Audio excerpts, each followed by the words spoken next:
5 steps to building, growing, and scaling an online business. Hey, this is Peng Joon here, and recently when I was speaking in Dubai, when I went off stage, the interviewer, Spencer Lodge, he asked me the question. He said, Peng Joon, if you were to start all over again, if you lost everything, what are the moves, the strategies, and the tactics that you will adopt if you were to implement and start from scratch? Today, I'm going to take you behind the scenes to how that interview went, so that you can see the same exact steps that I will take if I lost it all and if I were to start all over. Peng, nice to see you. Thank you very much for coming on the show. I appreciate you taking the time to talk to us. Yeah, thank you for having me. You've been to Dubai before? Yeah, this would be my 4th year coming here, and you know this Dubai. place then? Yeah, pretty much. Like. Yeah. And what do you find? Do you find the people here compared to the Far East and compared to the UK and the States, do you find them different here in terms of how they look at business and what you do? Or do you think that everyone's kind of the same? Well, culture-wise, of course, things would be different. Yeah. But when it comes to marketing and persuasion, people's wants and needs globally are always the same. Yeah. So as a business owner, when you understand what people truly desire, then that is how you can craft the right marketing message to have the right message to market match. I find that around the world there are differences culturally, but I find that most people want the same things. They kind of like, they want to live in peace, they want to enjoy their friends and their family, they want to become successful in their own way depending on what they do.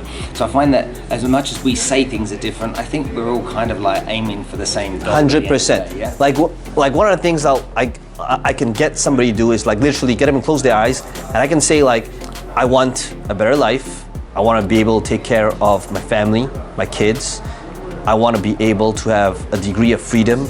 I want to be able to live life on my terms.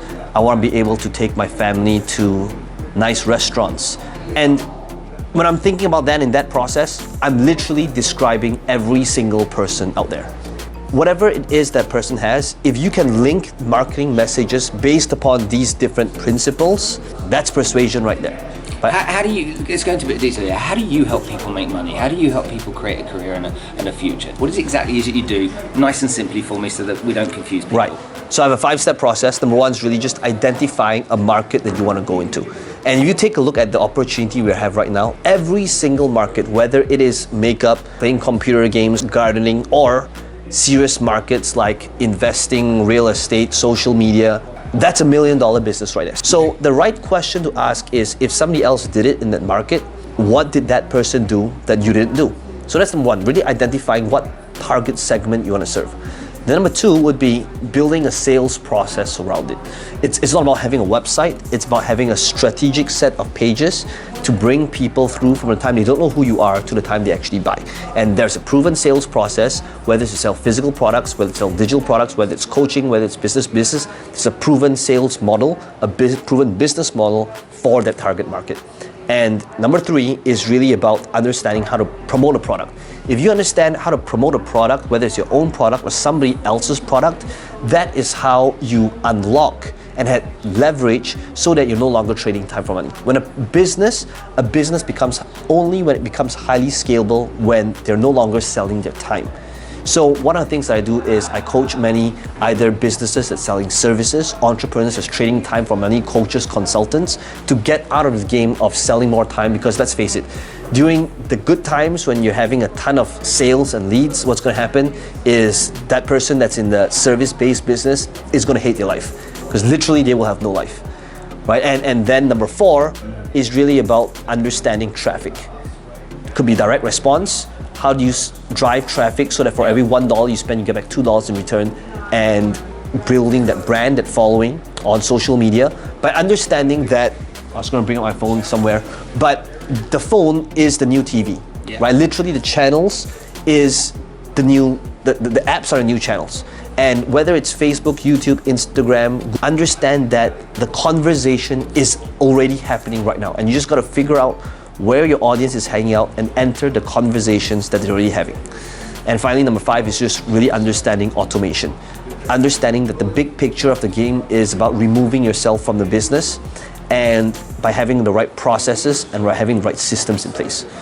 You master these 5 things, that's how you build, grow, and scale make business. it sound so bloody simple. It's just like, that's the framework. Put it together, it's dead simple. Most people are intimidated by even the start of that journey, aren't they? Sure. Most people, it's kind of like, yeah, I want that outcome, I want that result that Peng's talking about, but that's kind of like, that's a lot. Yep. Is it really? I mean, you must have started the first time you started and gone, oh, okay, this is quite complicated, and kind of got over that hurdle. Is it purely mindset, or is it actually quite complicated? Look, mindset is never a sexy topic. Most people think that, I don't have a mindset problem. People don't want to be told that either. But the truth is, 80% of what we do is dictated by our belief, our attitude, which is really the mindset. Somebody, and it's interesting you say this, because my mom, a decade ago, she asked me, she said, why don't you just teach this to your cousins and your family members, which I do. And sometimes she'll ask me, like, why don't they just go do them? If online marketing was that easy, why don't they just go learn it and do it? Yeah. And I was telling my mom, I said, Mom, it doesn't work that way, because even if somebody learns it, it doesn't mean that they'll go apply it and do it. And she said, that's not true. And I was trying to think about why that's not true. And the best example I could explain to my mom is this. I said, Mom, think about it this way. Being fit and healthy is something everybody wants, right? There isn't a single person on earth that wants to be sick. Everybody knows what the moves are. It is a 2-step process. Eat right, exercise consistently. Yeah. They know the moves and it's something they want. But why is it that probably 99% of people are not in their ideal body shape? It is because wanting something and knowing how to do it is not enough. Maybe it's not important enough. Maybe they don't have the accountability. Maybe they don't have the motivation. Maybe they don't have the attitude, the mindset, which is all under that 80% of the mindset. So yes, a big majority of it all, the equation, is the mindset. But with that said, of course, it needs to be backed up with the right tools, the right strategies, and the right moves. So let's imagine I really wanted to do it, but I knew nothing about social media. I knew nothing about the internet in any length of detail. I knew how to use Word, and I could do some basic stuff on Google. Right. Could you teach me if I really wanted to learn? Sure. I mean, it's possible, yeah? Just think about it this way. Chances are somebody here in this room right now knows how to bake a cake, right? I don't know how to bake a cake. And if I were to ask, do you know how to bake a cake? I do actually. Okay, yeah. You do, okay. So do you believe that if we were to spend time together, you could teach me how to bake a cake? Absolutely. Right? So it means that one intelligent person can teach another intelligent person, because it's a transferable skill. Marketing online is the same thing. Whether it's social media, whether it's Facebook ads, nobody is born with the talent of knowing how to market online. It is a learnable, trainable skill, and that's why a person can actually learn as well, if they choose to. When I was younger, and I'm nearly 50, we didn't have that word. It didn't exist. It was small business owner or self-employed we had a lot of the time as well, yeah? One-man band. Okay. We used to hear that kind of stuff a lot. Never entrepreneur. That was what other people did. Right. There's a lot of people that I think would like to be entrepreneurs, but I think that it's not for everybody. Yes. And self-awareness will help you understand that. Yep. But it doesn't stop a lot of people going down that kind of path of and then realizing, much to their dissatisfaction, that it's not for them. Yep. How do you feel about that kind of stuff? It's true. So the safest practical way is that middle ground, and the middle ground is to develop a high income skill set. Because let's face it, 9 to 5, transitioning to full-time entrepreneur, that is scary, and the truth is there are risks involved, and other people like your family would be paying the price if you fail. So the middle ground would be to develop a high income skill set that is necessary, where entrepreneurs, business owners would pay you big money for if you can help them generate a certain result. So case in point would be things like running and getting social media leads for a business owner. So for example, Facebook, Instagram ads. The middle ground would be to develop this skill set, because if you could get, for example, leads for chiropractors, gym owners, doctors, plastic surgeons, right? All these people, guess what? They're horrible at Facebook ads. And if you could help a plastic surgeon, I don't know, so like, let's say they're doing like, I don't know, typical nose job, I don't know, let's say it's $5,000, right?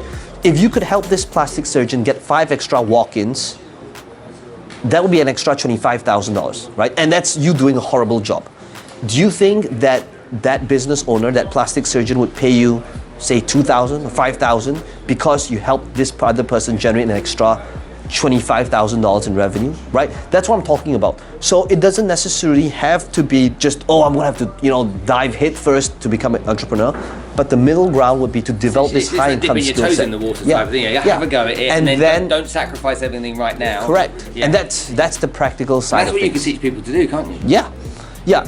Understand that when it comes to building a sales process, when it comes to driving leads and ads and building a following, these are things that you could do for yourself or apply it for another business owner, another entrepreneur, where they will pay you a lot of money for it because you're actually helping them make money. I really appreciate you taking time to talk to us. I know there's other people you've got to talk to today, but for now, Peng, appreciate your time. Thank you so much. Thank you.